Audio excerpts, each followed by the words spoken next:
Hi guys, thanks for tuning in to another episode of Nuggets News. In part 2 of our PowerLedger visit, we were lucky enough to sit down and talk with Chief Technology Officer Mark Griffiths. So it's always a bit hard to pull words out of these devs, but the content that he actually delivers to us is top quality. So I hope you enjoy this interview. Cheers.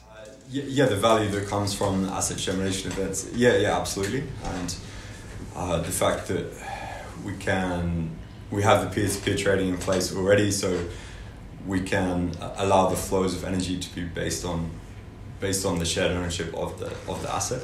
Yeah. And David was talking about what's the word I'm looking for? So not only power trading and the sparks and all that, but carbon trading, like carbon credits and all that stuff. That's all a possibility as well on top of. Yeah, so that's on the radar for later in the year. Yeah. So were you by yourself when this first started? So when I joined, we were in a house in Scarborough.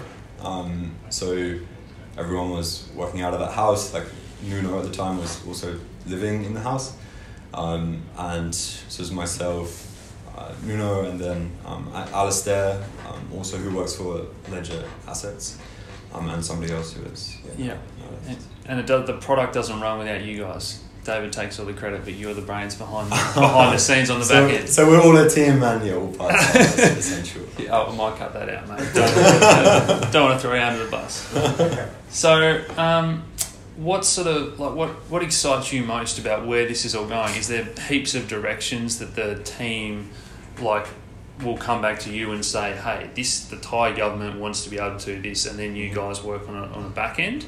Or is a lot of it already capable to be rolled out and they just, we can tinker with the front end and the use case? Yeah, right. So the trading engine has been designed so that it can be easily customized. We have a number of configuration options so they can tell us exactly how they want the trading to take place. For example, maybe they want this part of the country to trade together and this part together, and then the excess to trade on a, say, state level, for example. Yeah. Or maybe they want everyone to trade together in one go.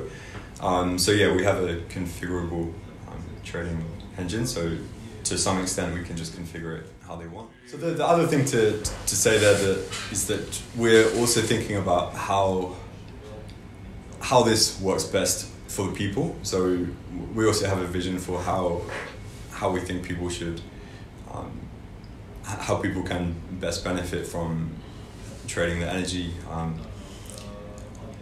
So it's not just about meeting the needs of a particular application host. We're building this for the people. Do you mean as in for those that want to maybe invest in an asset germination sort of thing, how it works best for them, or do you mean more for the people that don't even realising they're benefiting from this in a developing country and that sort of thing?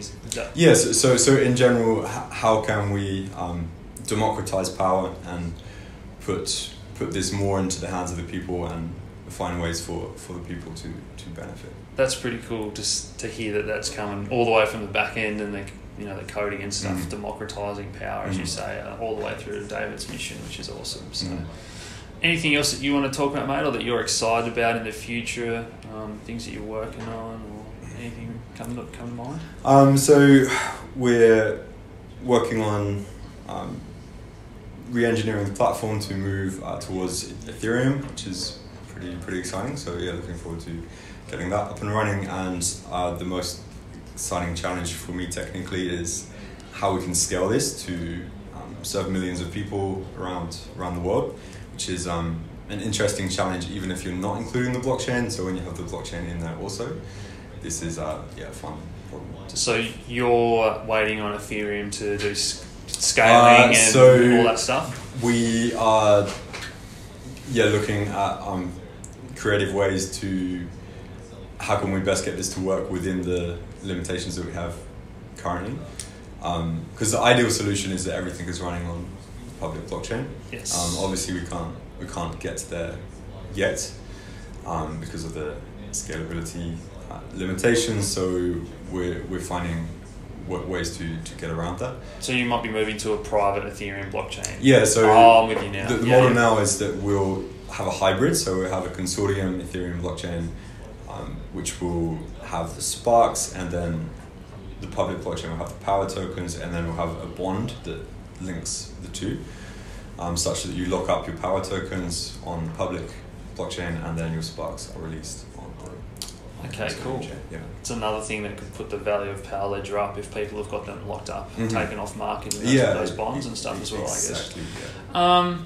I guess we haven't spoken about the Sparks token much. No one has. So, is there a unlimited supply? So theoretically, more and more households that are paying for power and stuff, we can just create Sparks. So that's a bit of a commodity token. It's not really something you'd invest in or anything like that. No, you wouldn't invest in Sparks. So the idea of the Spark is so that the home consumer doesn't have to worry about the volatility of the power token. Yes. So the Spark is pegged to the lowest denomination of currency in that region. So, for example, in Australia, one Spark is 1 cent. Perfect. Yeah. Yeah, and the application host will buy a number of power tokens and lock them up in a bond.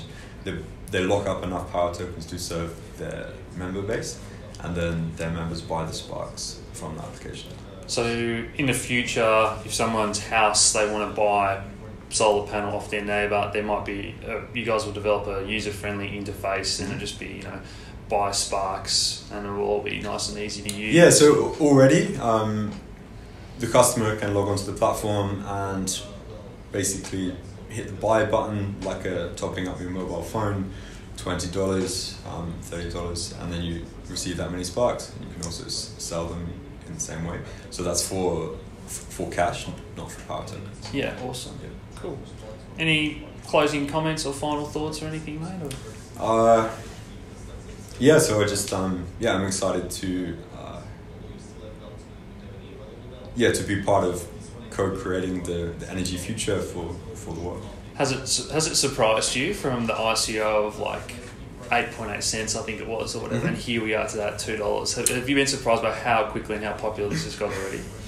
So I anticipated a significant increase on the price because I'm aware that we're offering immense value here. Whether it happened so fast, probably didn't expect it to happen quite so fast. Yeah. But so the increase doesn't surprise me, but the speed of the increase, perhaps slightly surprising. Yeah, awesome. And you think it's going to keep going up if we get more and more countries on board? Yeah, absolutely. So the power token has been designed so that there will be more demand over time as more application hosts come on board. So yes, absolutely. Awesome. Well, I appreciate that, mate, and thanks for talking to us. Put you on the spot like that.